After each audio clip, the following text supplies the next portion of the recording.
পোলাও কিন্তু সবাই রান্না করতে পারে, ঝরঝরা এবং পারফেক্ট পোলাও কয়জনে রান্না করতে পারে? রেসিপিটা দেখে নিন, আপনিও এখন থেকে পোলাও রান্না সহজভাবে করতে পারবেন। প্রথমে 1 কেজি চালের জন্য আমি এখানে 1.5 কেজি করে পানি দিয়ে দিচ্ছি। তার মধ্যে হালকা একটু লিকুইড দুধ গুলিয়ে দিয়ে দিচ্ছি, হালকা একটু বাদাম এবং কিশমিশ পেস্ট দিয়ে দিচ্ছি, এলাচি, দারচিনি, লং, তেজপাতা, হালকা একটু জৈত্রিক দিয়ে দিচ্ছি, স্বাদ মতো কাঁচামরিচ, অল্প একটু গোলাপ জল দিয়ে দিচ্ছি। এরপরে এখানে পরিমাণ মতো লবণ দিয়ে দিচ্ছি, যতটুকু লবণ প্রয়োজন হয়।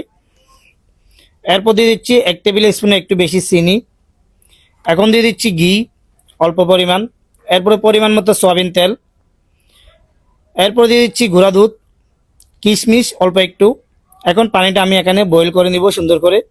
পানিটা যখন বয়েল হয়ে যাবে আমি এখানে পোলার চাল দিয়ে দিচ্ছি। চালগুলো অবশ্যই আপনারা আধা ঘন্টা ভিজিয়ে রাখবেন, আমি আগে থেকে আধা ঘন্টা ভিজিয়ে রাখছি। আমার এখানে 6 কেজি চাল আছে।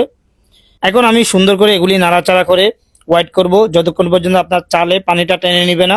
দেখেন এখন মোটামুটি চালে পানিটা টেনে নিচ্ছে। এখন উপরে একটু সুন্দর করে লেবেল করে দিচ্ছি, লেবেল করে ঢাকনা ঢেকে দিয়ে 18 থেকে 20 মিনিট রেখে দিব।